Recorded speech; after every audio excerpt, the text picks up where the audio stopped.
Hello everyone, welcome back to the final summary session for this course on Introduction to Probability and Statistics.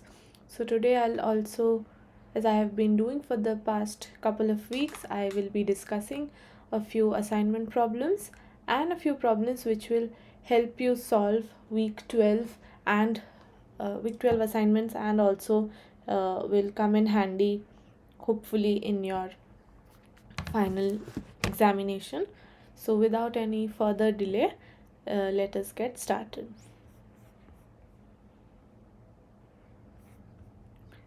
Alright, so first I'll be discussing a few of assignment 8 solutions.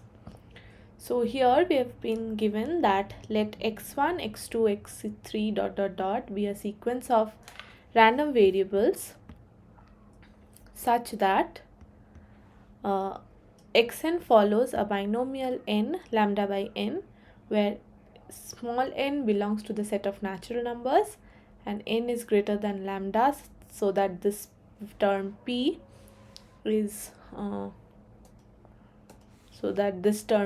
greater than 0 and lambda greater than 0 is a constant. Then which of the following are correct? Whether xn goes in distribution to 0, in distribution to 1, degenerate 0, degenerate 1, to a Poisson n lambda or a Poisson lambda. So we are considering this convergence in distribution. So convergence in distribution, it states that the fn, the CDF should go to the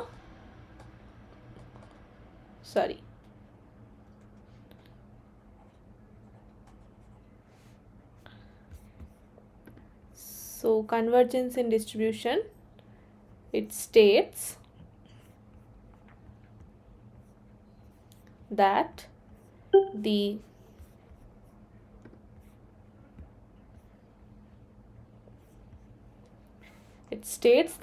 distribution function should converge to, so if xn tends to x in distribution, it means f of xn x tends to fx of x, this limit equal to fx of x. Or in other terms, if we differentiate, we can say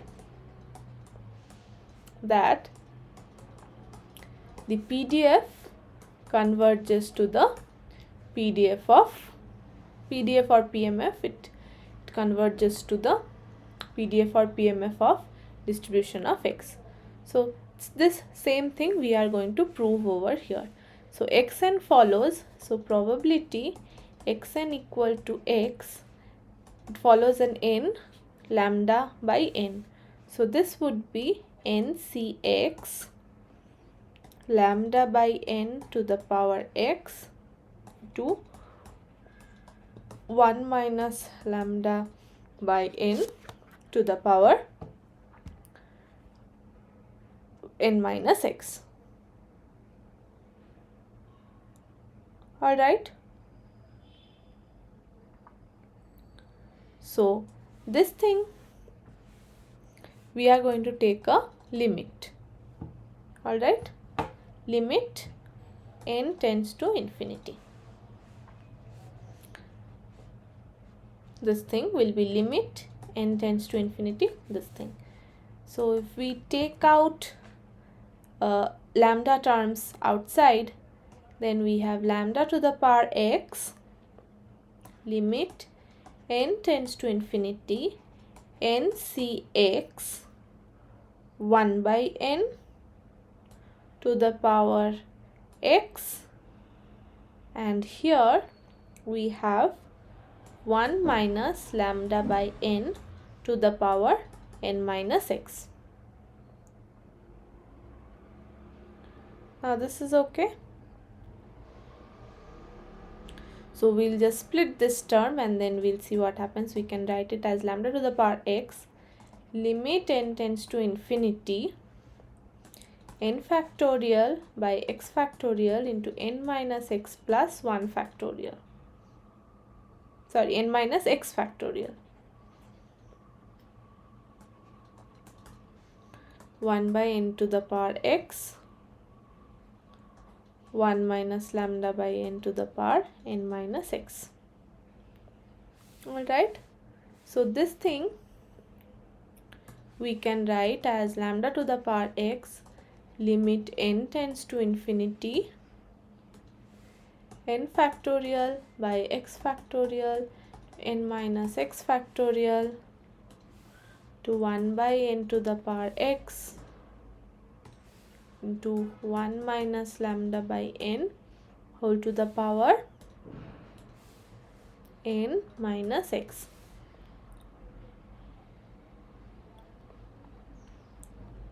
Alright, so this thing we can write it as lambda to the power x limit n tends to infinity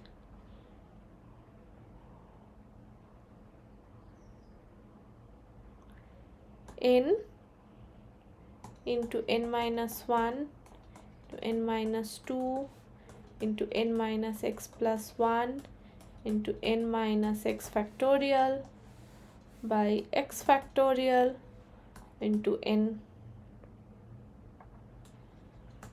minus x factorial to 1 by n to the power x, 1 minus lambda by n to the power n into 1 minus lambda by n to the power minus x. Okay, so this thing and this thing will cancel. We'll take this term out. Limit n tends to infinity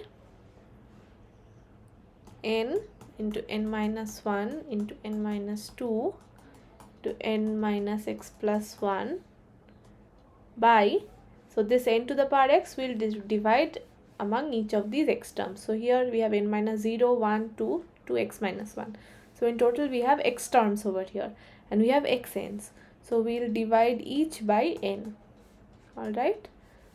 So now we have 1 minus lambda by n whole to the power n into 1 minus lambda by n whole to the power minus x.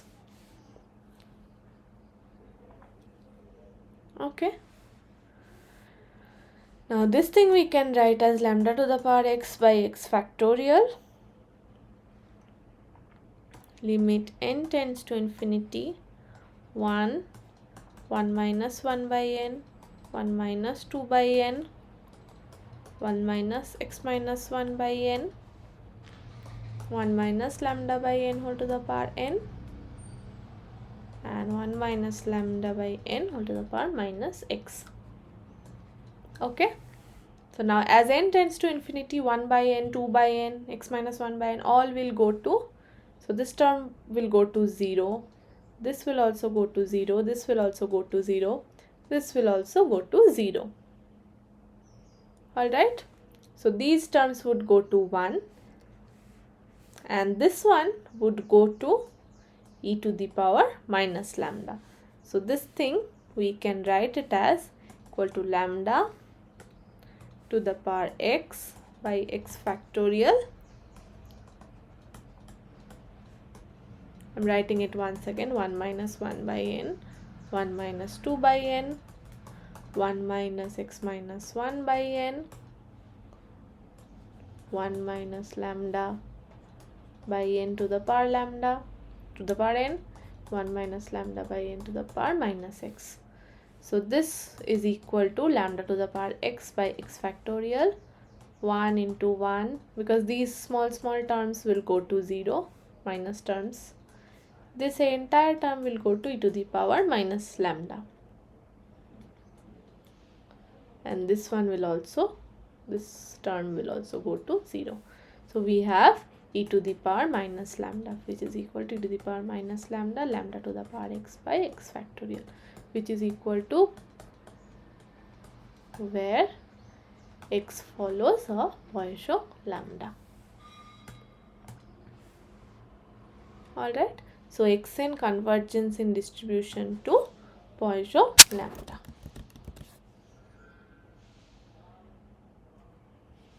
So let's move on to the next one.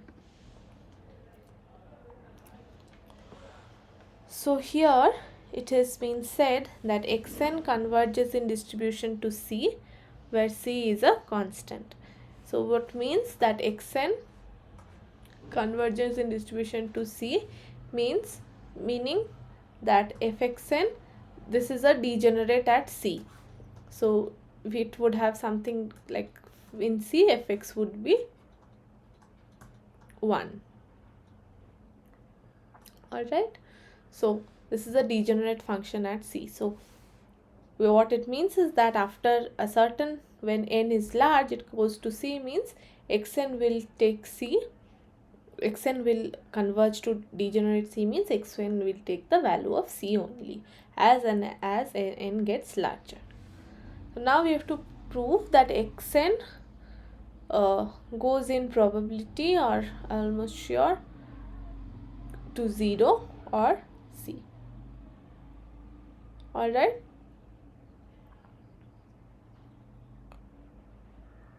So if we do an xn, so probability xn minus C greater than epsilon, we can write it as probability xn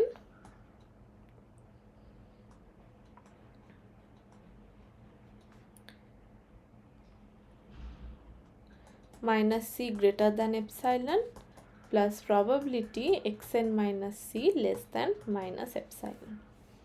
So this means probability xn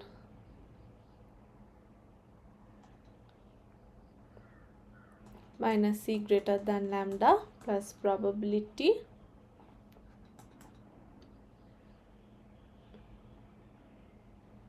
okay, I'm writing the same line.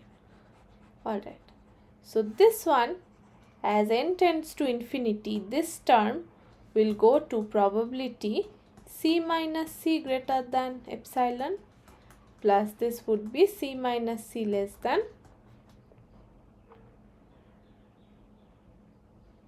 oh sorry, this entire, so mod of xn greater than E means xn is greater than E or xn less than minus E.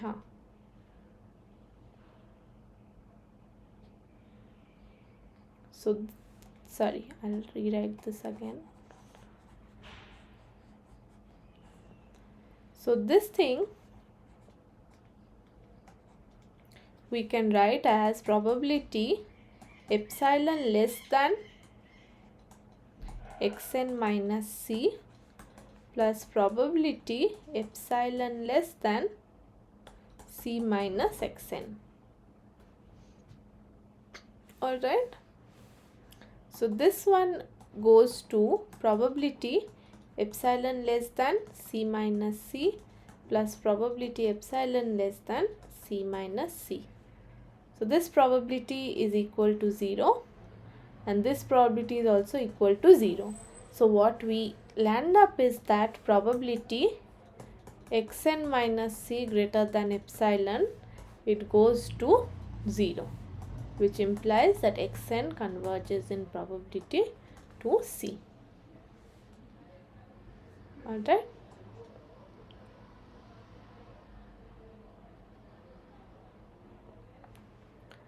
Okay. So here it says that xn is a random variable and xn equal to x plus yn, where expectation of yn is this and variance of yn is sigma square by n. Then which of these is true? So let us write probability xn minus x greater than epsilon. So this is nothing but probability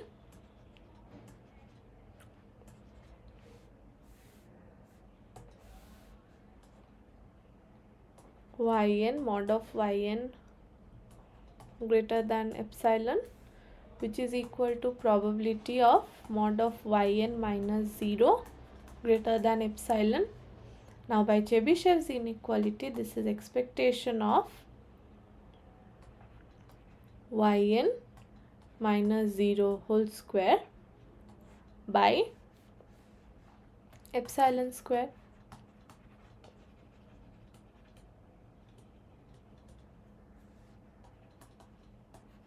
Okay, so this is equal to variance of yn plus expectation of yn whole square by epsilon square. So now we will substitute sigma square by n plus 1 by n whole square by epsilon square, which is equal to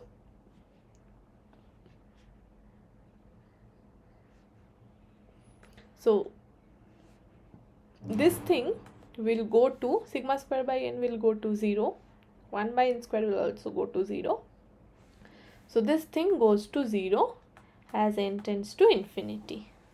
So therefore this implies that probability xn minus x greater than epsilon goes to 0 as n tends to infinity, which implies xn goes in probability to x. Alright, so xn goes in probability to x means it will go in distribution also to x.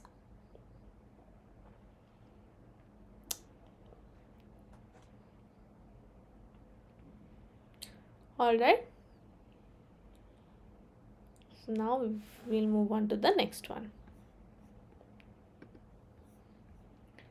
Okay, so let y2, y3, y4 be a sequence of random variables such that f, y and y equal to 1 minus 1 by n to the power ny when y goes greater than 0 and 0 otherwise, then yn converges in 0 to which distribution? So f of limit n tends to infinity, f of y and y equal to limit n tends to infinity 1 minus 1 by n to the power ny, which is equal to 1 minus limit n tends to infinity 1 minus 1 by n to the power n into y. So this entire thing, this is equal to e to the power minus 1 into y. So this is 1 minus e to the power minus y, which is equal to CDF of exponential 1. Therefore, yn converges in distribution to exponential 1.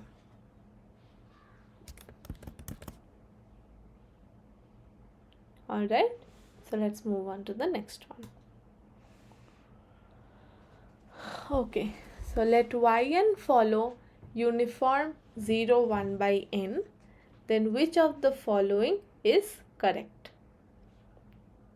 Okay, so we have to show convergence in L to the power r. So what this means is that expectation of yn to the power r limit n tends to infinity will go to where? This thing we have to find out. Alright, so expectation of yn to the power r equal to yn to the power r into 1 by n minus 0 integrating from 0 to 1 by n. So this would be yn to the power n, yn to the power r 0 to 1 by n, which is n d by n. So this would be n yn to the power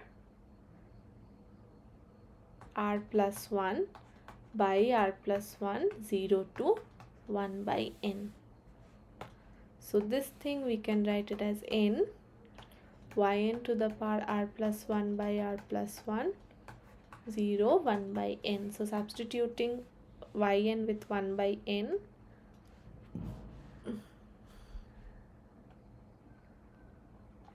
we get n 1 by n to the power r plus 1 to 1 by r plus 1, which is equal to 1 by n to the power r into r plus 1. So this thing goes to 0 when r is greater than 0. Alright, so the answer is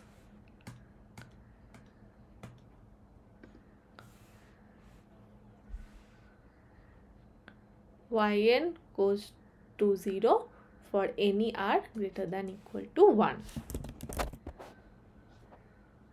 Okay,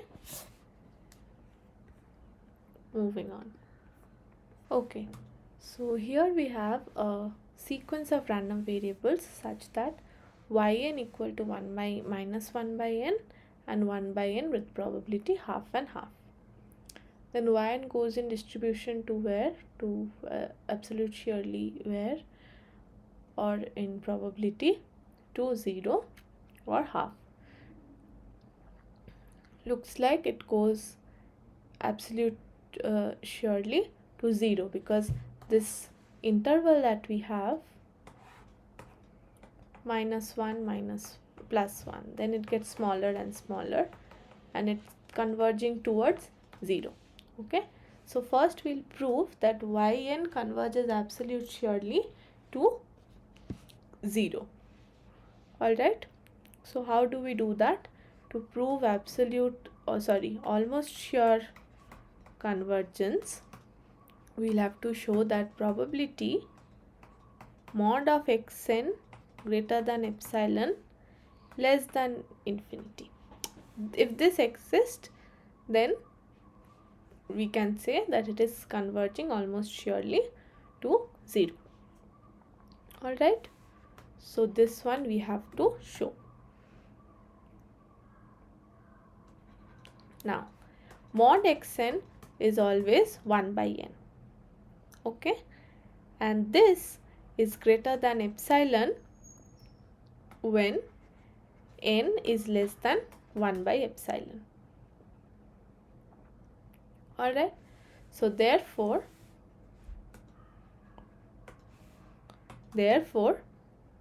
summation probability xn greater than epsilon n equal to 1 to infinity is less than equal to,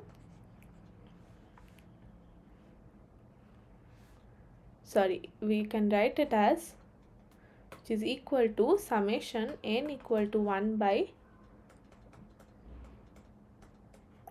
epsilon probability xn greater than epsilon plus summation n equal to 1 to infinity, n equal to 1 by epsilon to infinity probability mod of xn greater than epsilon. So this is less than equal to summation n equal to 1 to box function 1 by epsilon probability xn greater than epsilon. So this probability is 1 when n is less than 1 by epsilon. So this would be sum of 1 by box of 1 by epsilon terms. So this would be box of 1 by epsilon, which is a finite term. Therefore this implies, we have xn converges to 0 almost surely, which implies xn converges to 0 in probability. So our answer is this one. Alright, and this also implies that xn converges in distribution to degenerate 0.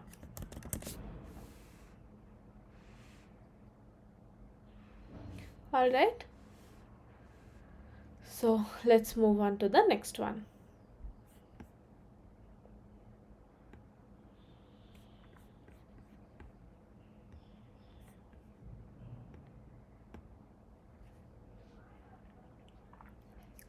So we have been provided weights in kg of 10 students are given below as these: 38, 40, 45, 53, 47, 43, 55, 48, 52 and 49. So based on the given information, can we say that the variance of the distribution of weights of all students from which the sample of 10 students are drawn is equal to 20? Note that your conclusion should be based on 5% confidence interval. Okay, so here the H naught is, so xi is weight of ith student. Okay, so we have to find out if population variance sigma square equal to 20 versus H1 and sigma square is not equal to 20. All right.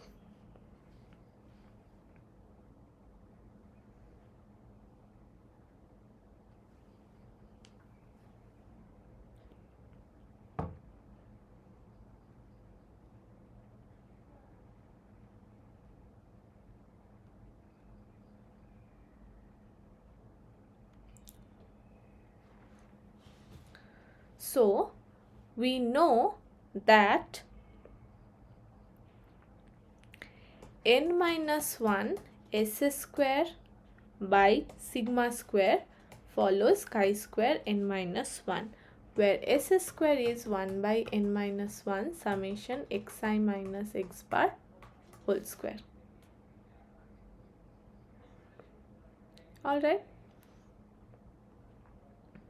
So n minus 1 s square is equal to summation xi minus x bar whole square. Okay.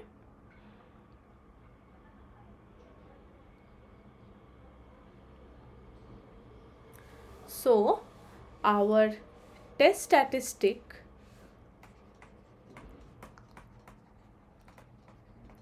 is n minus 1 s square by sigma square. So under H naught will follow a chi square n minus 1, or in other words n minus 1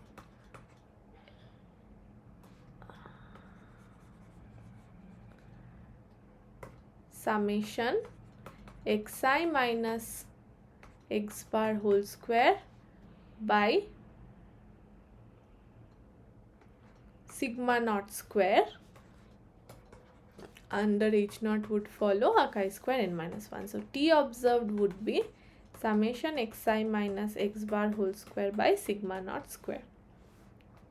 And we'll reject H naught if and only if T observed is greater than chi square n minus 1, and we have been asked to take a 5% confidence interval. So this would be 0.05, upper 0.05 point of a chi square n minus 1 distribution. Sorry. So the first thing is find out the value of T observed, which is summation xi minus x bar square by sigma naught is 20 square. Okay. So now next what we'll do, we'll find out summation xi minus x bar square. So here we have this value over here. So x bar is how much? So I'll just write it down. So xi is 38, 40, 45, 53, 47, 43, 55, 48, 52 and 49. So xi minus x bar will be how much? First of all, x bar is how much? So we'll calculate the value of x bar. So x bar would be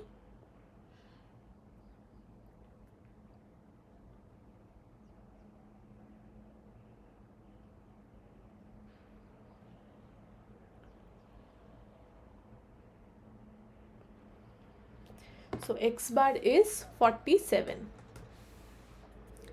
Xi minus x bar would be minus 9, minus 7, minus 2,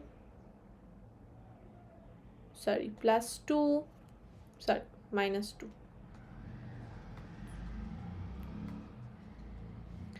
minus 2, 53 minus 47 is 6, minus 4, 55 minus 47 is 8, 1, 5, 2.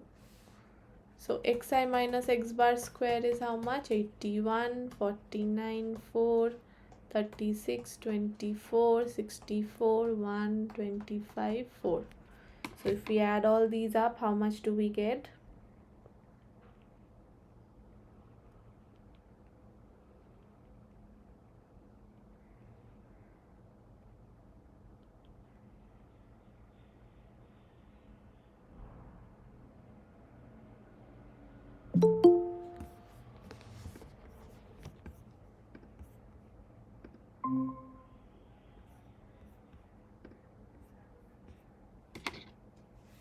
Alright, so how much do we get now?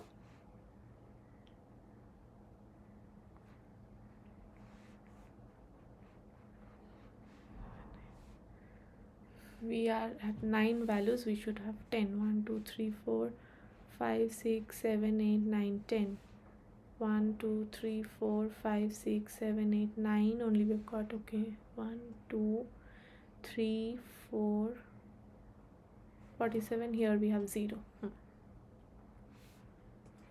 Alright, so this term is 288. Okay, so here we have summation xi minus x bar whole square by sigma naught square, that is 288 by 400. So this thing is equal to 0.72. And now we have to compare this value with a chi-square n minus 1. So here n is 10. So chi-square 9, 0.05, the upper. So we'll consider this one. Okay, so chi-square 9, it is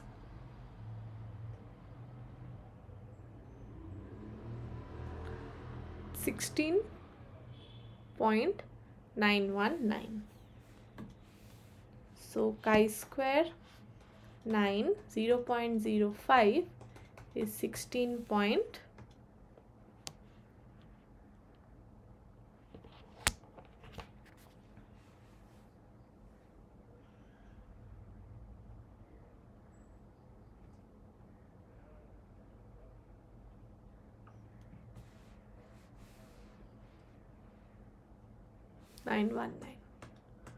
So therefore we do not reject H naught and conclude that population variance is equal to 20. Okay, I think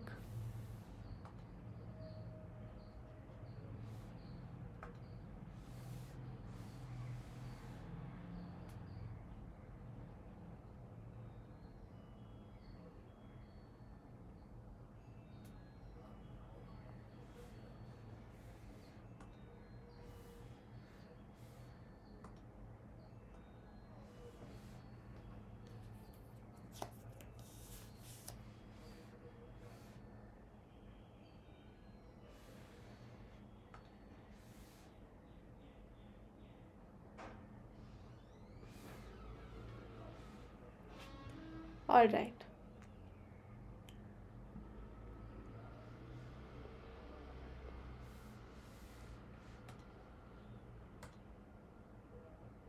So we do not reject H naught and conclude that the population variance doesn't differ significantly from 20.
Alright, so now we'll move on to the next one.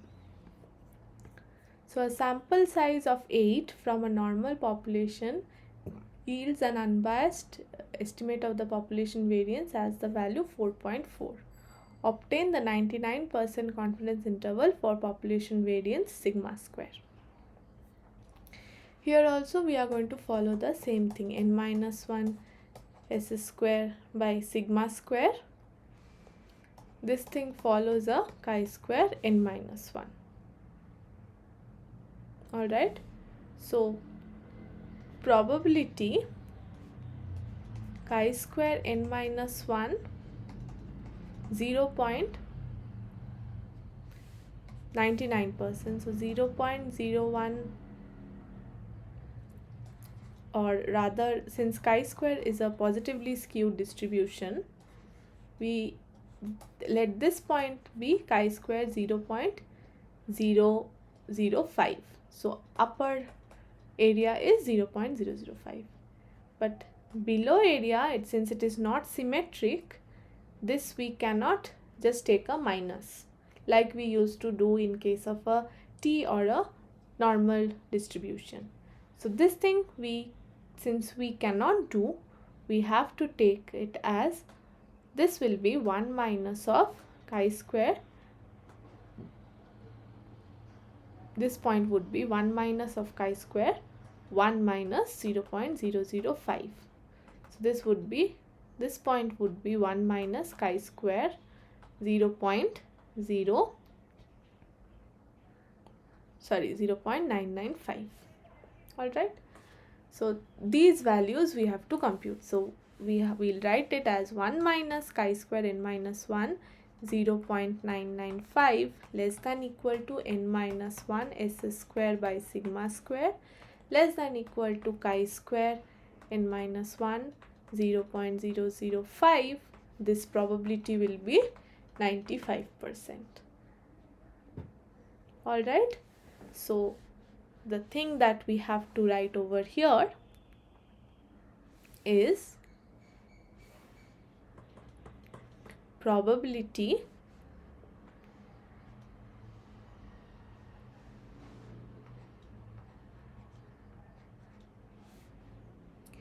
one minus, so if we keep sigma square in the middle, then sigma square should be less than equal to n minus 1 s square by 1 minus chi-square n minus 1 0.995, and it should be greater than equal to n minus 1 s square by chi-square n minus 1 0.005. So these two would form the lower limits and the upper limits.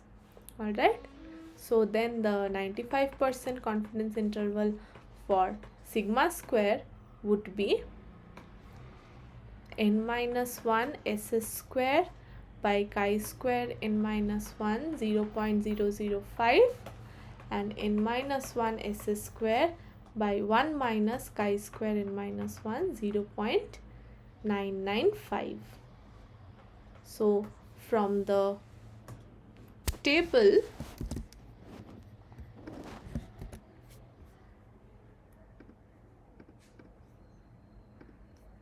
we have 1 minus chi-square 0.995, and how many samples are there? Sample size is 8, so n minus 1 would be 7. So we would take this value 0.989 and this value 20.278. So here we would have equal to n minus 1 s square by this value is 20.278, and this is n minus 1 s square by 1 minus this would be 0.989. Now what remains is to calculate n minus 1 s square. So we are going to do that next. So now n minus 1 s square is summation xi minus x bar whole square. So what did we have?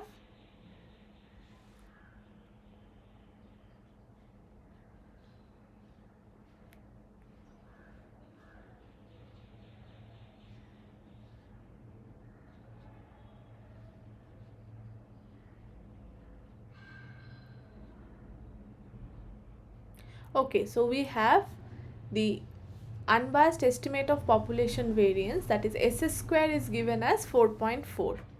So we need not worry much here. So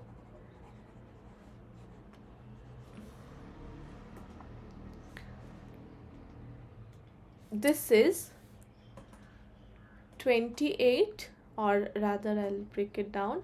This is 7 into 4.4 by 20.278 and 7 into 4.4 by 1 minus 0.989. So this is ultimately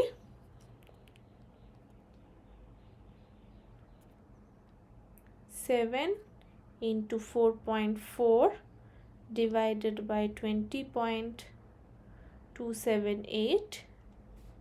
This is 1.5118, and this thing is 1188, so 1.519, and this one is 7 into 4.4 divided by 1 minus 0.989.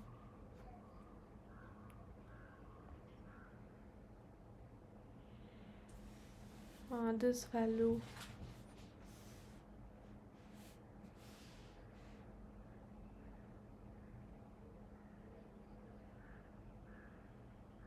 sorry, notationally there has been a problem. Yeah, so here this value, this point would be called chi-square 1 minus 0.005. Okay, so this point would be, because 0.995 is the area above this curve. So here we need not write 1 minus. I'm extremely sorry. We should put 1 minus 0.005 over here. So this would be chi-square n minus 1 0.995 less than equal to this one. So area above this point is 995. Area above this point is 0.005. Consequently, area below this point is 0.005. Alright. So here I have made a notational problem which has led to this thing. Okay. So just be careful. This is chi-square n minus 1 0.995. So here we need not do a 1 minus. We should not do a 1 minus. This would be chi-square n minus 1 0.995. So this would be 0.989. So finally, the answer is 7 into 4.4 divided by 0.989. This is 31.14. So the answer to this is 1.52 less than sigma square less than 31.1. Alright. So just to be sure, this point, the lower 0.005 point, it is written as chi-square 1 minus that alpha by 2. Okay, where alpha is my level of significance. Okay. So now let's move on to the next one. Now suppose we have a dice which was thrown 60 times with the following results. Okay. So do you think that the dice is unbiased at 1% level of significance? So here what we have to do is a goodness of fit test. Alright. So if it is unbiased, then expected outcomes would be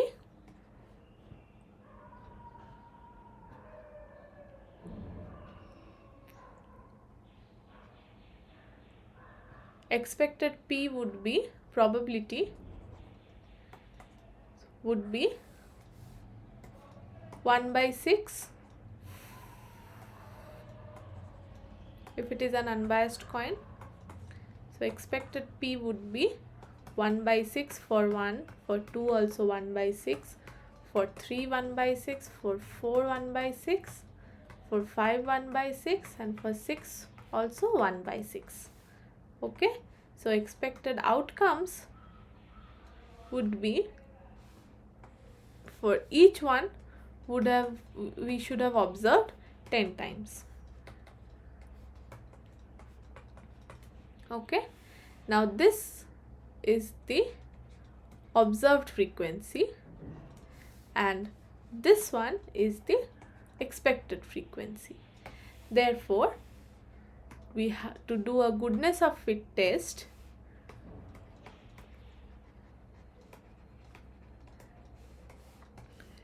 This is summation of expected minus observed frequency whole square by expected frequency. This is my test statistic T, which under H0 will follow a chi-square variable. Alright. So, and the degrees of freedom would be chi-square number of categories minus 1, where k is the number of categories. Alright. So here now we'll calculate what is happening. So this would be from here 6 minus 10 by whole square by 6 plus 10 minus 10 whole square by 10 plus 8 minus 10 whole square by 10 plus 13 minus 10 whole square by 10, by 10, yes, plus 11 minus 10 whole square by 10 plus 12 minus 10 whole square by 10. So this would be 4 square is 16 plus 0 plus 4 plus 9 plus 1 plus 4 divided by 10. 20, 30, 34 by 10 is 3.4.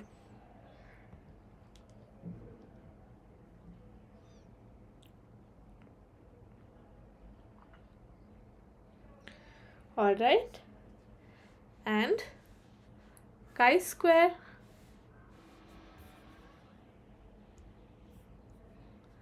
and chi-square 6 minus 1 0.05, 95% if we at 1% they are saying. So this would be 0.01 is chi-square 5 0.01. So that one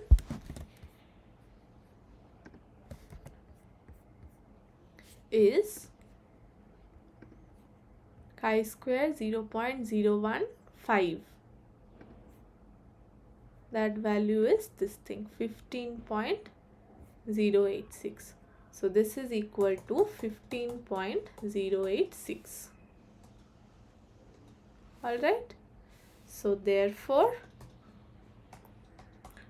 T observed is 3.4, which is less than chi-square 5 0.001.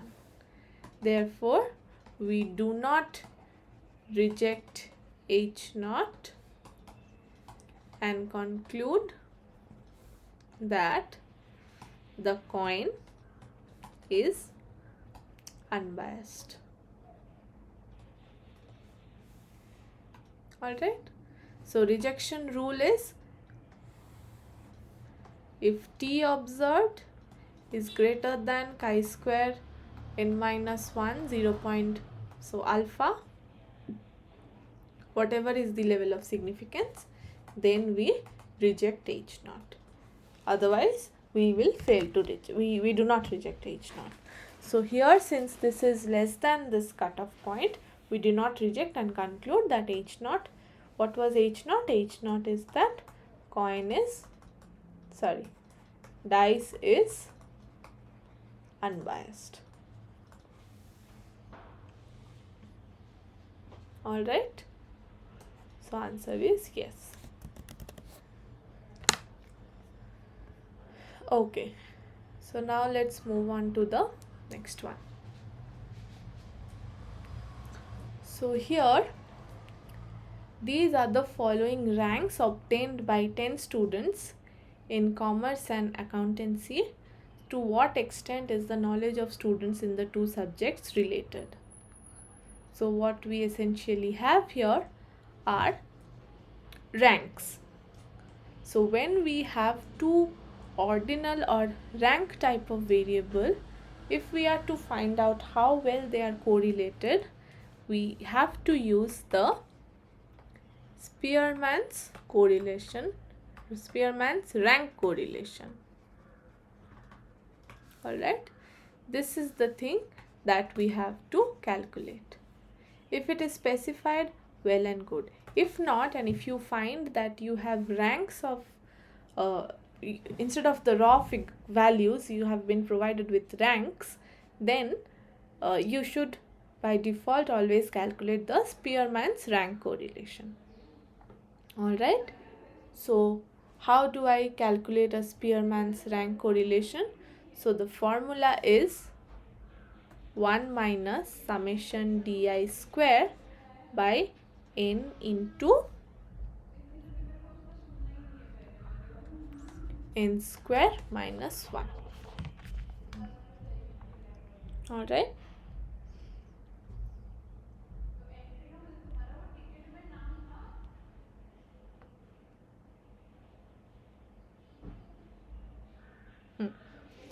Sorry, here we have a 6.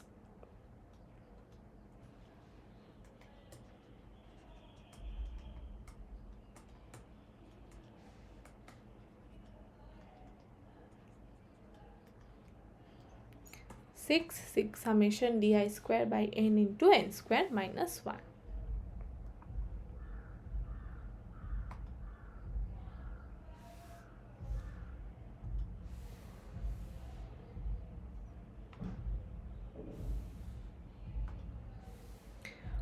Alright, so if we have a rank variable like this, then we have to calculate a Spearman's rank correlation coefficient, and this is the formula of the rank correlation coefficient, Spearman's R.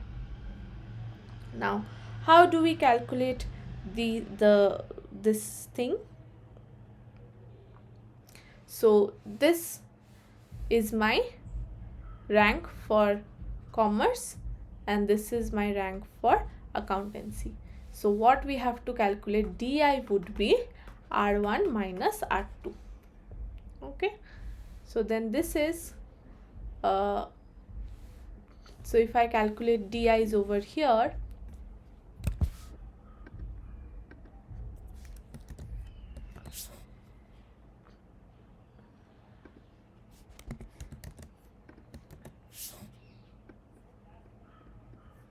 okay, we'll insert one more here.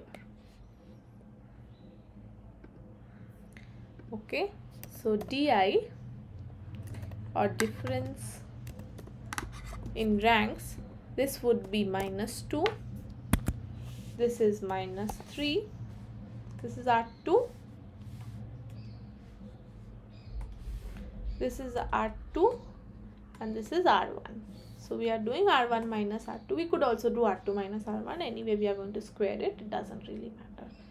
So we are doing R1 minus, okay, we are doing R1 minus R2. Then this would be 2, 3, minus 3, minus 6, minus 3, minus 1, minus 1, minus 1, 7 and 3. So then in that case, summation di square would be 4 plus 9 plus 9 plus 36 plus 9 plus 1 plus 1 plus 1 plus 7 plus 3. So 40, 27 and 3, 30, 40, 30, 70 and then this is 80.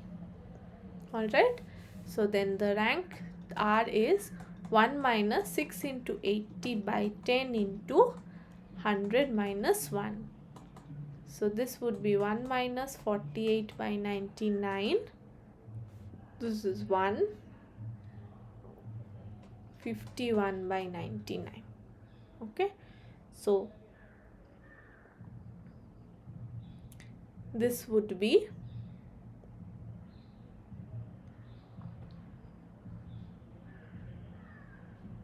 I'm really so sorry.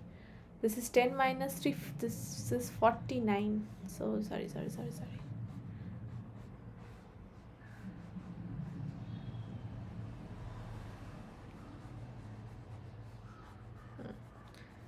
So this is 111. Then 7 square is 49 plus 9. So here we have 40 plus 30, 70 plus 9, 79 plus 9 is 88 plus 14 is 128. So this one would be 1 minus 6 into 128 by 10 into 100 minus 1. 1 minus 6 into 128 by 10 into 99. So this would be how much? It would be 1 minus 6 into 128 divided by 9.9. Oh no, 6 into 128 divided by 99 divided by 10, and if I do a 1 minus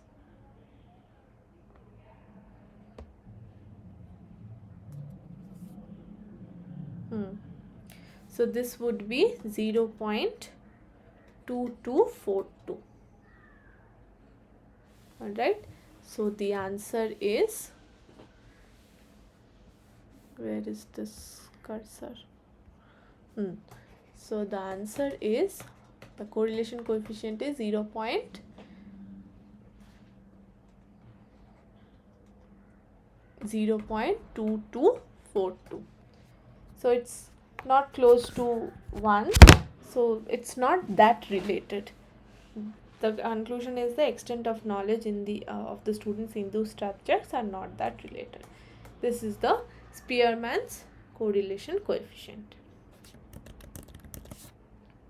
Alright, so moving on, if we have to find out the Pearsonian correlation coefficient, then we have to make a table, and Pearson's correlation coefficient is summation xi minus x bar whole square, into yi minus y bar by root of summation xi minus x bar whole square summation yi minus y bar whole square.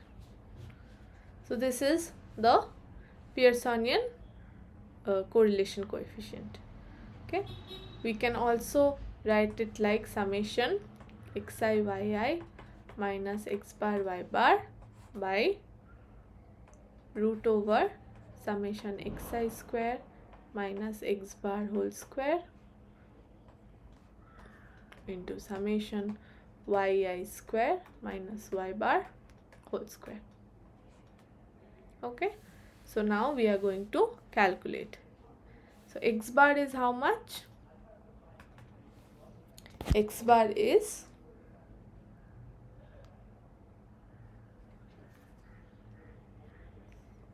25 plus 18 plus 21 plus 24 plus 27 plus 30 plus 36 plus 39 plus 42 plus 48 by 10. So x bar is 31, y bar is 26 plus 35 plus 48 plus 28 plus 20 plus 36 plus 25 plus 40 plus 43 plus 39 divided by 10. So y bar is 34. Alright, so now we'll plot a table.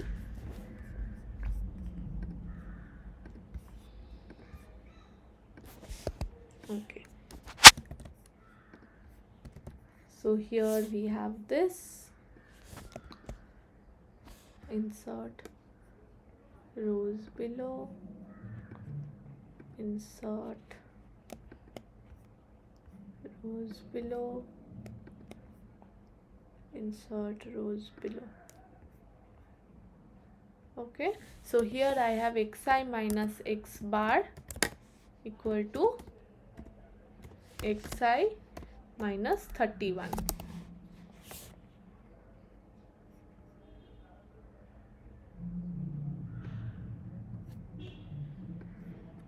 Okay, and here I have y bar, yi minus y bar, that is yi minus 34. Okay, so this is xi minus x bar is minus 6, 18 minus 31 is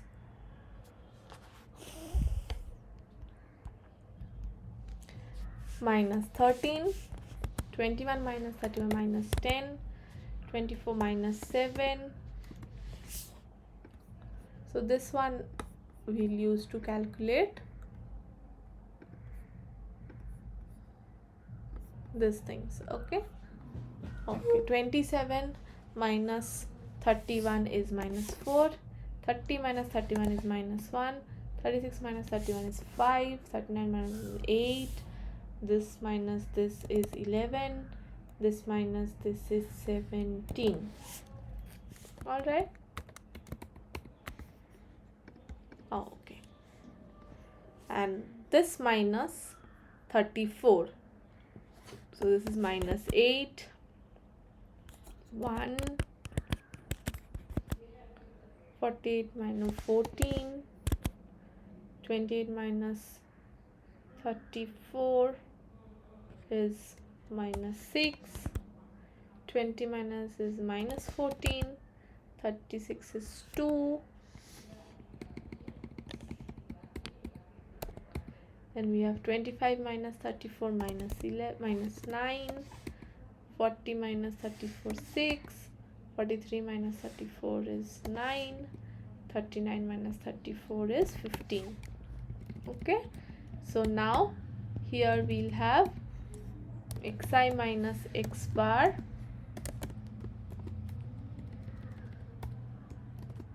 into yi minus y bar. So then that would be this one into this one. All right, so this would be 48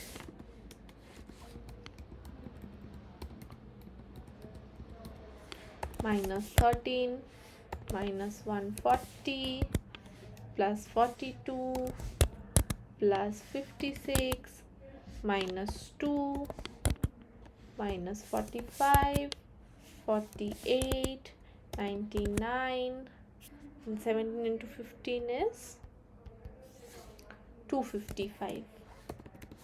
So then summation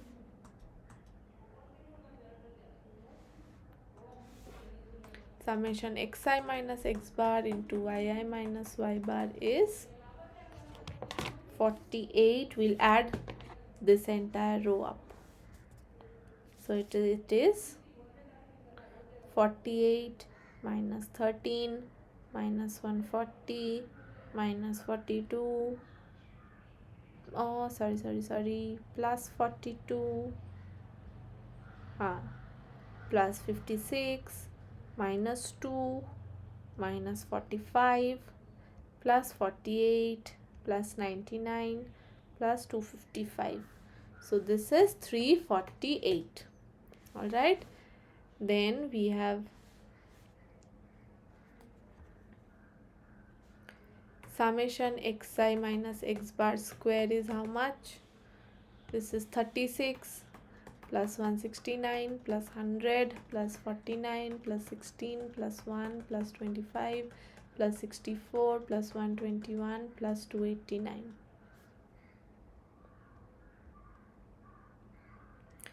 So this is how much? 36 plus 169 plus 100 plus 49 plus 16 plus 1 plus 25 plus 64 plus 121 plus 289.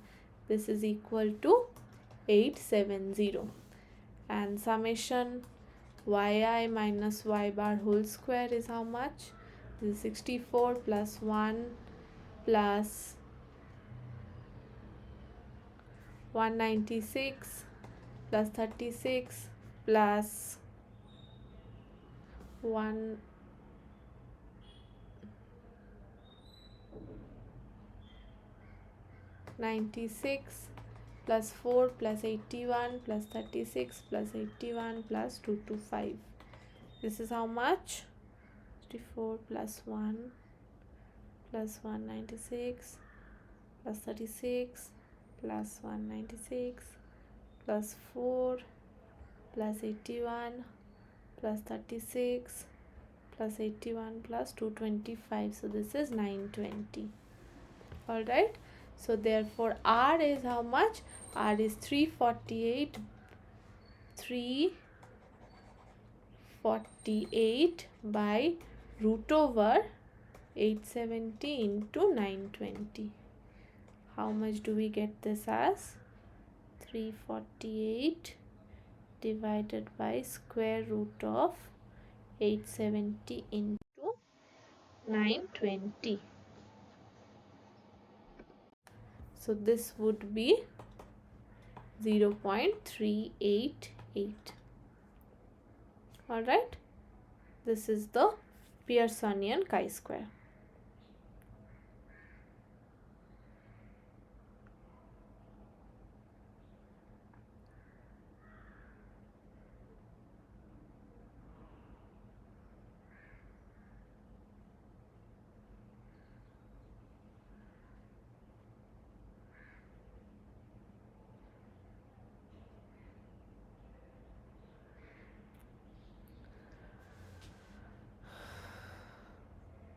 Alright, I hope there's no calculation mistake.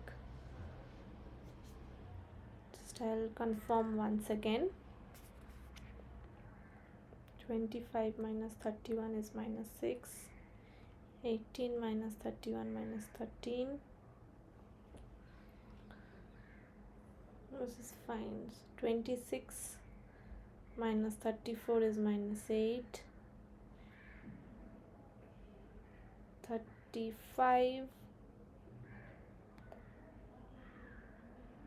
minus 34 is 1. 48 minus 34 is 14. 28 minus 34 is 6. 20 minus 34 is minus 14. 36 minus 34 is 2. 25 minus 34 is minus 9. 40 minus 34 is 6. 43 minus 34 is 9. 39 minus 34 is 5. Here I've made mistake. This is supposed to be 5. Then here we would have 25. Then this one would be xi minus x bar 17 into 5 would be 80.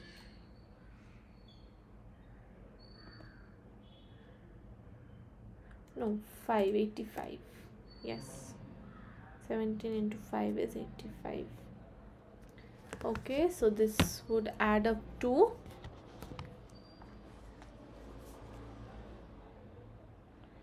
48 minus 13 minus 140 plus 42 plus 56 minus 2 minus 45 plus 48 plus 99 plus 85. Yeah, this would be 178.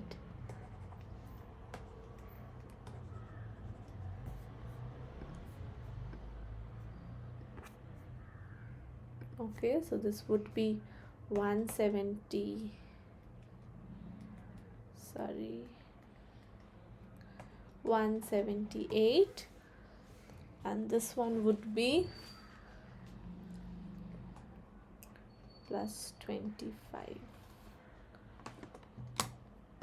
So this would be 720 because 200 is gone.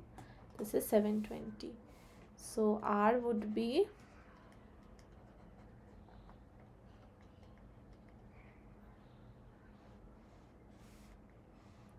178 by root over 870 into 720.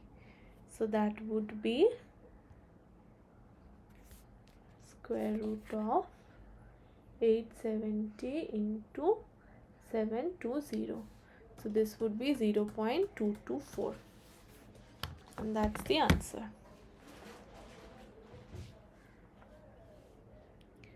Alright, so this is how you could calculate a Pearsonian correlation coefficient, and the previous example showed how you should go about to calculate a Spearman's rank correlation coefficient. Alright, so then we have calculate this one. We have been given some summarized data and we have to find out that correlation coefficient. Number of observations n equal to 15. Alright, arithmetic mean x bar has been given 25, y bar is given 18. Alright, standard deviation sigma x is 3.01, sigma y is 3.03. Sum of squares or deviation from arithmetic mean, summation xi minus x bar whole square is 136, summation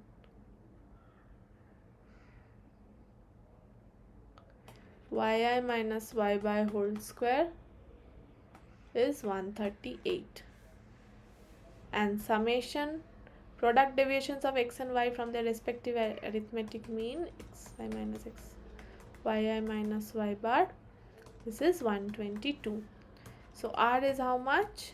Xi minus x bar to yi minus y bar by root over summation xi minus x bar whole square summation yi minus y bar whole square. So this is 122 by root over 136 into 138, which is how much?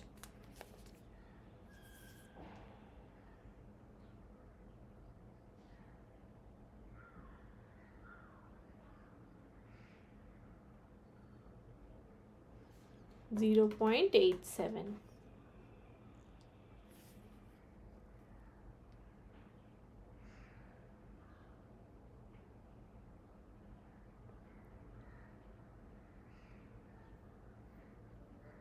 Alright, so this is the answer.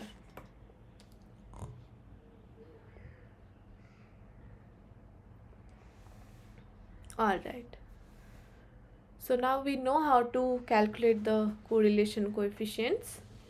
Next thing is, if we are given these values, how should we fit a multiple regression? Okay. So using the least square procedure, estimate the regression coefficients in the model y equal to beta naught plus beta 1 x1 plus beta 2 x2 plus epsilon. And what is the estimates of beta naught, beta 1 and beta 2? So first we'll write down in matrix form y equal to 66, 43, 36, 23, 22, 14, 12, 7.6. Okay, this is my y beta. X we'll write down, since we have a beta naught term, we'll put 1 over here for all the column, for all the rows in the first column. This column would correspond to beta naught, this column would correspond to beta 1. Here we would put 38, 41, 34, 35, 31, 34, 29, 32, and this column would be for beta 2. So this would be 47.5, 21.3, 36.5, 18, 29.5, 14.2, 21.0 and 10. Okay, so once we have our y and x matrix ready, let our beta matrix be beta naught, beta 1, beta 2. So this y, then our model is y equal to x beta.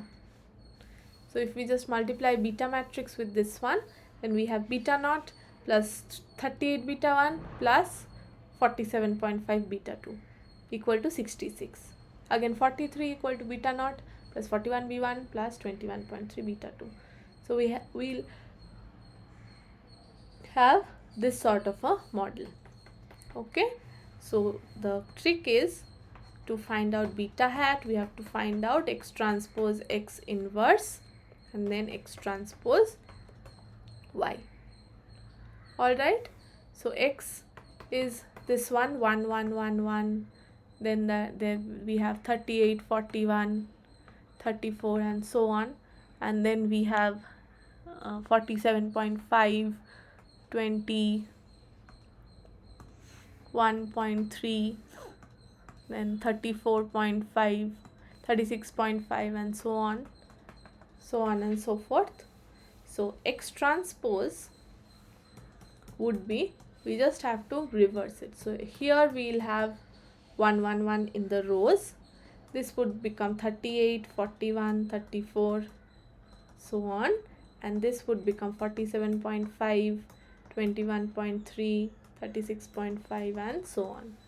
Okay, then we'll do a x transpose x. So that would be 1 1 1 1 1 1, this one 38, 41, 34, 47.5, 21.3 into 1 1 1 1 1, 38, 41, 34.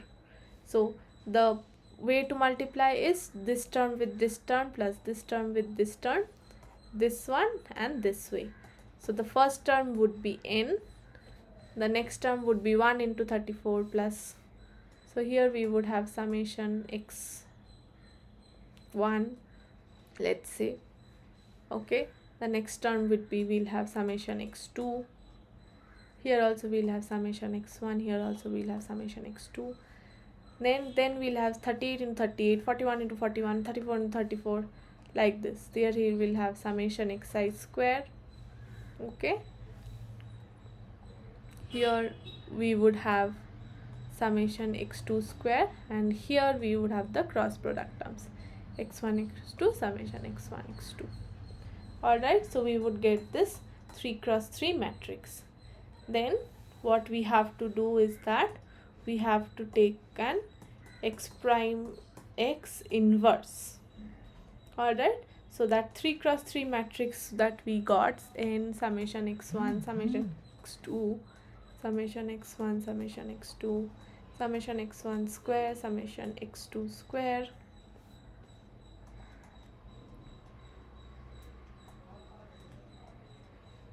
summation x1 x2 summation x1 x2. This thing we have to take an inverse. All right, so for a inverse is how much? It is adjoint of a by determinant of a. So for first row, what we have to do, we just have to mask this thing, and it would be determinant of this submatrix minus this into determinant of this one. Okay, and so on. We have to do this.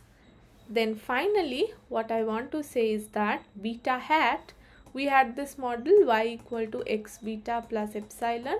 So beta hat would be x transpose x inverse into x transpose y. This is the formula that we should remember. So then beta hat would be of order 3, 1 cross, sorry, yes, it would have 3 rows and 1 column, 3 cross 1. So this could be 3 into 3. This is also of order 3 into n, and this is of order n into 1. So we would have a 3 component. So this, the first component would be beta 1 hat, beta naught hat, the second component would be beta 1 hat, and the third component would be beta 2 hat. So as part of an example, I have this done. Okay, so here x transpose x is this thing, x transpose x inverse is this thing, beta hat is x transpose x inverse x transpose y, which would be this thing. So the estimate of beta naught is this one, beta 1 is this one, beta 2 is this one. All right, this will work for even for a two sample, if even for a yx situation, there we would only have beta naught and beta 1. We need not bother about beta 2 hat over there. All right, so here like this, in this manner also we can compute. And let's say if we have a 2 variable scenario like this one, where we have been given r, we can also find out. So for an xy situation where we have to fit, let's say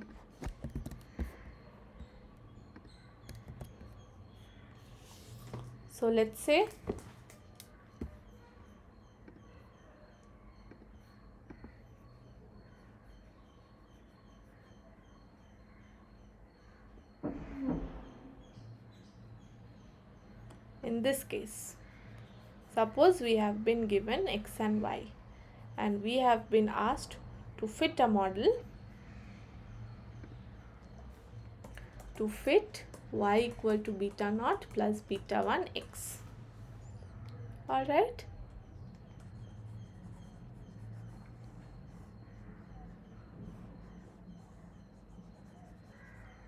then beta 1 hat would be summation xi minus x bar yi minus y bar by root over summation xi minus x bar square.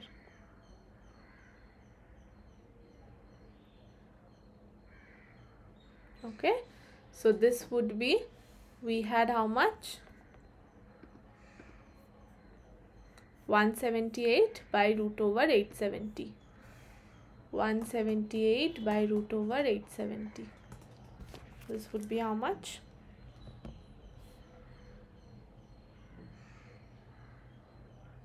One 178 divided by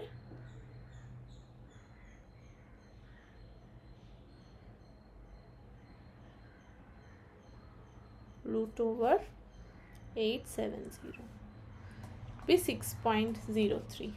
okay, and beta naught hat would be y bar minus beta 1 hat x bar. So that would be 34 minus 6.03 into 31.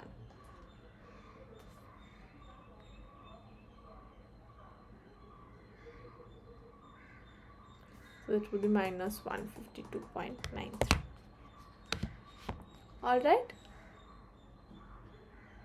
So this one beta 1 hat we can also write as r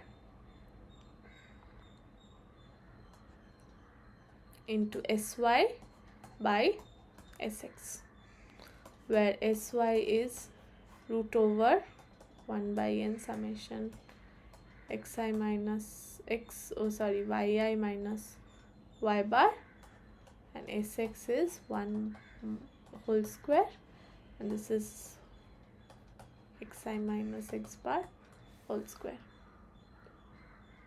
Alright, and r equal to 1 by n summation xi minus x bar into yi minus y bar by root over 1 by n summation xi minus x bar whole square into 1 by n summation yi minus y bar whole square.